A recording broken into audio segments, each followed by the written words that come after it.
8 people now. We have to get out 8. 8. 1, 2. Rosa can't come because she has 2 hearings, but she was very sad that she couldn't.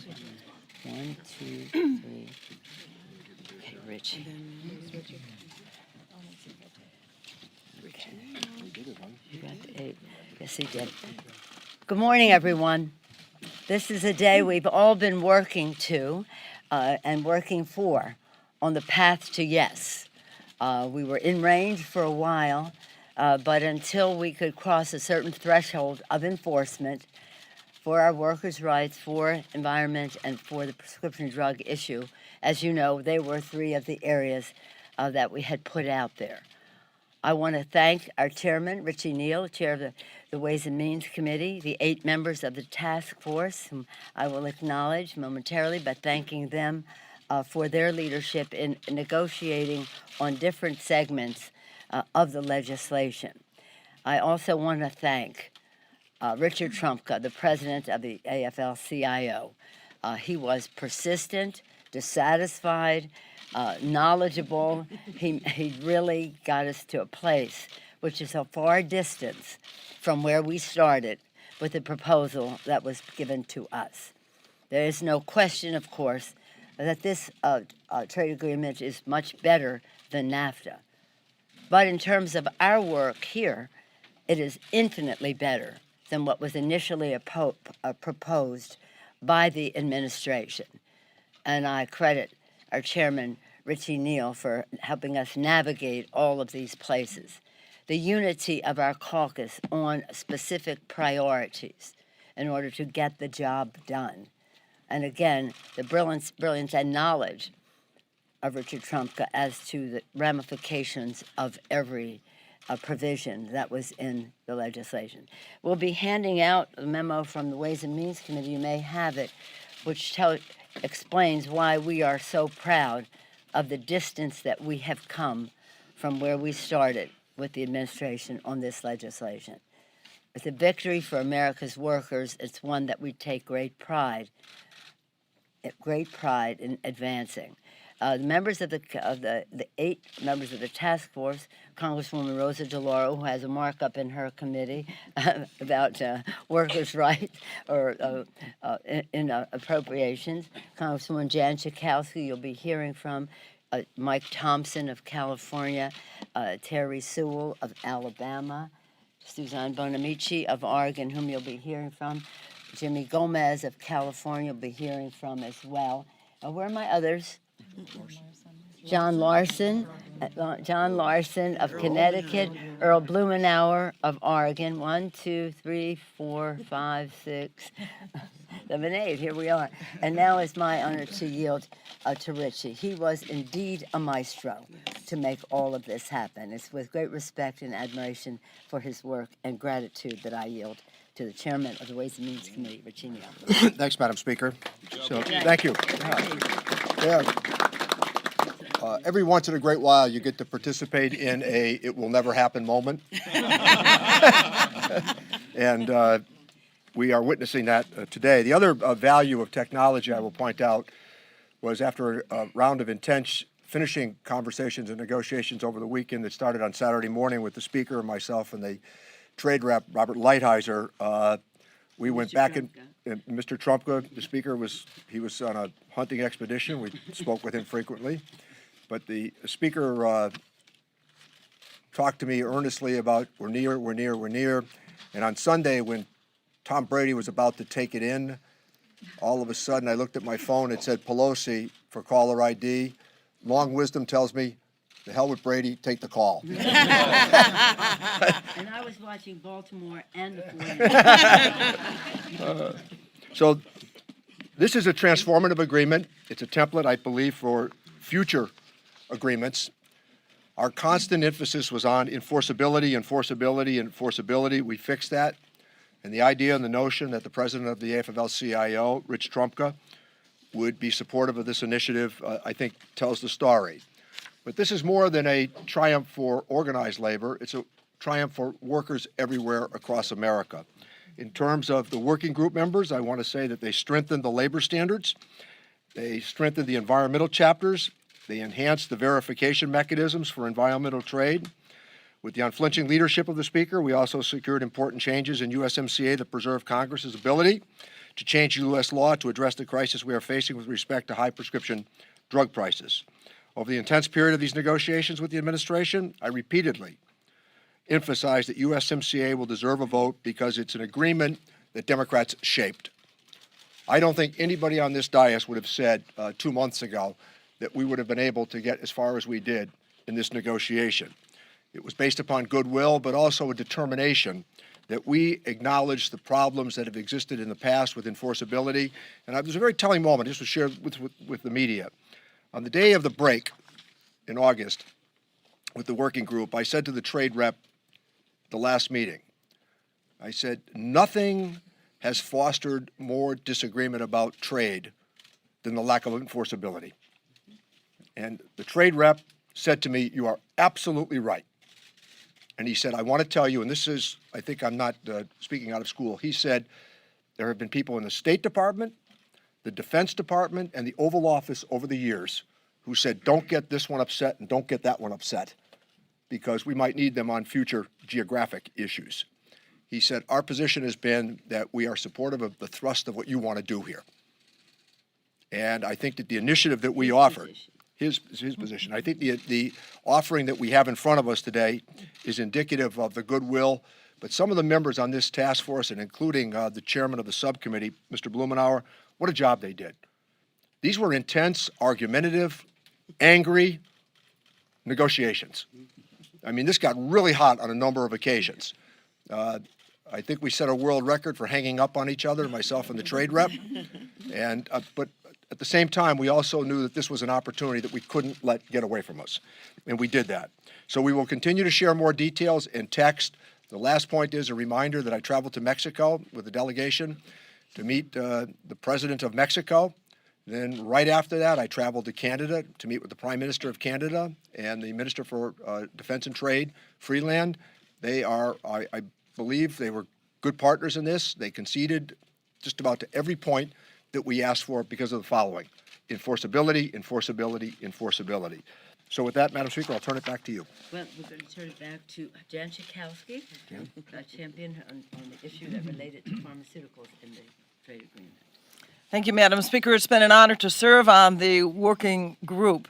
The Trump administration sent us a deeply flawed trade deal that, among other things, would have raised the price of pharmaceuticals across North America by locking in high drug prices and expanding big pharma's monopoly.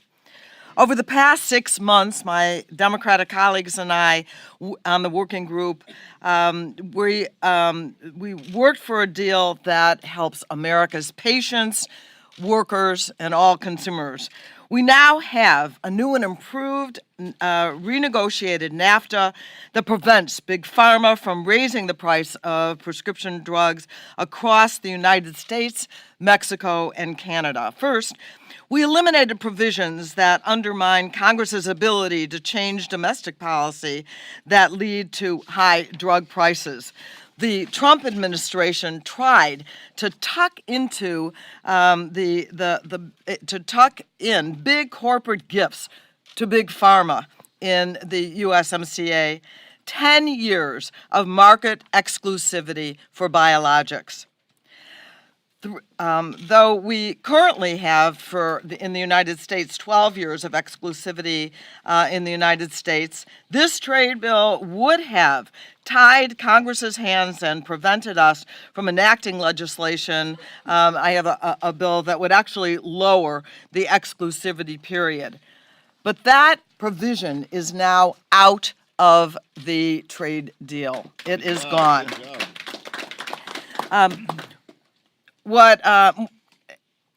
And because of our current prescription drug pricing crisis, many Americans actually would go to Canada and to Mexico to get lower cost drugs. This would have raised the cost across the hemisphere.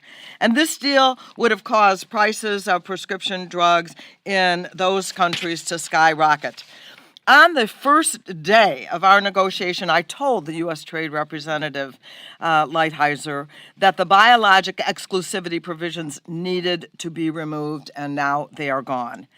The Trump administration also tried to gift Big Pharma with increased protection for secondary patents and evergreening, changing a little bit of a drug in order to get a new and extended patent, and those provisions are gone. Finally, the Trump administration also tried to prioritize brand name drugs and include barriers to market entry of generic drugs. And we have now revised those provisions to ensure generic competition and to improve access and affordability to medicines for people across North America. Lots of people to thank. We had an amazing staff on the committee and in our offices. I want to thank Congressman Blumenauer. He and I were working on the pharmaceutical piece. I also want to thank organized labor, Rich Trumka. They made that the drug provisions would be an important part of this legislation. So we have fixed the USMCA for America's patients, consumers throughout the hemisphere. Thank you. Jim Gomez did a remarkable job on the enforcement mechanisms. Jim? First, let me thank the speaker and the chairman for trusting a red shirt freshman to be on this working group. I always looked at this issue as very important because I come from labor. I work for the American Federation of State, County, and Municipal Employees, nurses union in California. So I've learned and I understood the seriousness of any trade agreements. When it comes to this one, we were asked to really work on the labor and the enforcement parts of the agreement.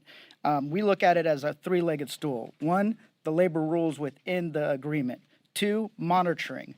And three is enforcement. When it comes to the rules, if you have squishy language, then it's hard to understand if there's any violation of that agreement. So we tightened up the language to make it stronger and more enforceable. Then two, you have to have monitoring of any violations on the ground. So we actually created some monitoring mechanisms to assess Mexico's progress in implementing its labor reforms and complying with the rules that we laid out in writing. And three, if there's no consequences to a violation that we discover through monitoring of those rules, then the agreement is not worth what the paper it's written on. So we created an enhanced labor-specific enforcement mechanism that will support and ensure that violation of the agreement standards will have real-world consequences. These provisions go to the objective that the speaker laid out, the caucus laid out at the beginning of this negotiating process. I want to make very clear that this is no longer NAFTA light. This is a new trade agreement that the working group and the Democrats have achieved with consultation, of course, with our partners. It is something that, when you look at it, that's never been included. Parts that we negotiated have never been included in any any trade agreement ever in the history of this country, ever. And that means that we're going to have more confidence that this is actually going to benefit the American workers, and it's going to create a more level playing field between Mexico, the United States, and Canada. I think this is a big win. This is no longer NAFTA light, and to an extent where we have to, Mexico and Canada have to open up the agreement again and sign off on it again. But I want to just say that I learned from some of the best staffers. We have great staff up here who have really provided the guidance and the expertise, the stakeholders. The speaker is a master legislator, and I think without her, Chairman Neal, and us, Chairman Blumenauer, we would not be here today. Thank you so much. Susan Bonamici, who managed the environmental side. Thank you so much. 4 years ago today, President Obama signed the Every Student Succeeds Act to replace No Child Left Behind with better policy, something that a lot of people said would never get done. Well, here we are today, and the reason it happens is because of strong leadership, and when we fight hard for the American people, we can get something done. And we are here today to say thank you to Speaker Pelosi, thank you to Chairman Neal, and thank you to the work group who did work and fight hard for better provisions. And I can say unequivocally, this is significantly better than NAFTA, and importantly, a new trade agreement setting high standards that is significantly better than the USMCA that came to us in the work group. And with regard to the environment, we fought hard for these provisions. We have better rules on the environment. Importantly, we have enhanced monitoring so we know when violations happen. And then critically, we have strong enforcement and strong funding to make sure that those provisions are being enforced. We incorporate several multilateral environmental agreements. We have an interagency committee to assess and monitor. This is going to be the best trade agreement for the environment, and that is because of the hard work of the Speaker, the hard work of Chairman Neal, and the hard work of the work group, and all the stakeholders who fought hard. So thank you all for being here today on this critical day, and look forward to continuing till we get this over the finish line. Thank you. Thank you. Thank you all very much for your hard work and of the Gang of Eight and the Trade Subcommittee and the rest. What will happen now, right now as we're speaking, the trade representative is on his way to Mexico for there to be a signing of this new revised trade agreement, which has come a long way from the original agreement that they presented to us. It makes all the difference in the world to American workers, workers in Canada, workers in Mexico. It makes all the difference in the world in terms of the environmental issues, and it makes all the difference in the world in terms of what Congresswoman Schakowsky talked about in terms of not putting in a trade agreement something that not only bars those countries, but our country from making any changes to strengthen the hand, to give more leverage to consumers rather than to big pharma. With that, we'll take some questions, but perhaps first the distinguished chairman would like to say what we do next in terms of the implementing legislation and the rest. Well, I think we're going to begin to share text, and people will have an opportunity to review parts of the agreement before there's any expedited period of bringing it to the floor. But I also think that Minister Freeland is in Mexico now with the trade rep, and we hope that they'll copper fasten the issue. And as the pass out that we have from the Ways and Means Committee, I want to say something that that Ways and Means staff, that trade staff, they're the best. Amen. They're the best. And I want to acknowledge Catherine, my Catherine. You have your Catherine, we have our So I think that will begin to get the information out. People have a chance to sort the implementation language and get this to the floor. I think that there's no reason for unnecessary delays, but at the same time, we want to make sure that there's a chance for people in the caucus to vet what we've put together. Thank you. Please. On impeachment. We made our presentation this morning. You want to take questions? We're taking questions on the subject at hand, and since you're new to this, the others who are here regularly understand that. Yes, ma'am. Is it a coincidence that you are announcing this bipartisan deal on the same day that you're unveiling your articles of impeachment? No, it's not a coincidence. It's just as we get to the end of a session, there have to be some decisions made. The timetable for impeachment is the timetable of the committees, and that came to an end with the hearing yesterday. But for us, this has been, we didn't know what day it would be, but the trade representative, Ambassador Lighthouser, who was quite remarkable to work with, he shared our values. He understood why we could not accept the Trump administration product. And he wanted to get this signed by the Mexicans and the Canadians. When you're dealing with something like this, it could be perishable. So he wanted to close while we were all in agreement, and therefore we came to agreement as we go forward. Did you want to say anything about that? I do.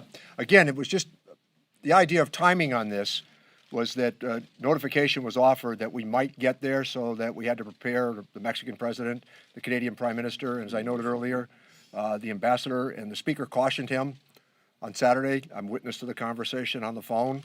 He was very anxious, and she said, no, we need another confirmation phone call with Rich Trumka, which took place. And then I think that And Rich Trump had his communication with his. he had to go Correct. with his affiliates. Yeah.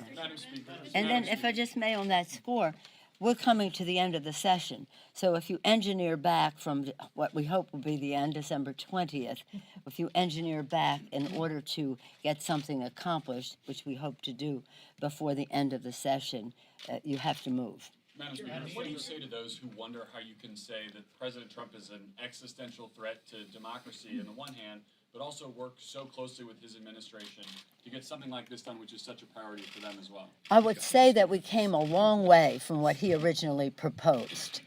And there are some people who said, why make it look like he has a victory? Well, we're declaring victory for the American worker in what is in this agreement. But we would never, not any one of us is important enough for us to hold up a trade agreement that is important for American workers because of any collateral benefit that might accrue to any one of us. A reminder, this is a hemispheric trade agreement. That's how important this is. And we were determined to alter the conversation about trade. We made this. We made this agreement. Yeah. It was one of those things where we made our own environment. Mind you, Mexico has NAFTA. So what is their motivation to? So we had to take everybody to a different place. And certainly, we would never have agreed to what the president proposed in the first place. Yep. Two questions. Can you just explain to the American people, you've fought hard over some specific issues, what this means for the economy long-term, you think? And then also, will the Americans have the ability to go into Mexican plants and verify it? Yes. And we also believe that as we proceed now into the final stages of just the text sharing, that we'll be able to confirm what I've just said, not to miss the point that we can't turn our backs and deny the reality of trade. As I noted earlier, 95% of the consumer class in the world lives outside of the United States, coupled with the other reality. I mean, if you talk to your children or your grandchildren, and you talk about the internet, I mean, they're already globalized. So the idea for us, I think, is to shape these agreements so that the American worker is covered as well. Madam Speaker, this is kind of a whiplash morning dealing with impeachment at 9 o'clock, USMCA. And the day is young. And we still have legislating to do. Well, first of all you talk about when we come together is, when are we getting out here? Are we going to be out by Christmas? And now you're saying you're whiplashed into all this activity to get us out on time. We've been through many crazy Decembers here. We're certainly getting there. That said, though, when I talk to a lot of your Democrats who are very interested in getting USMCA, who might be skeptical about impeachment, they emphasize why it was important to get this done, but they worried whether or not the attention and the legislative success of USMCA and perhaps other issues could win the day in the court of public opinion over impeachment when those issues are more prominent. Do you expect this to prevail and resound with those voters more than impeachment?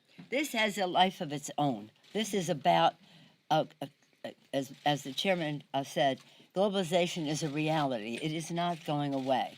And when we're shaping a bill that weds trade with the environment, with workers' rights and the rest, it's its own reason for being.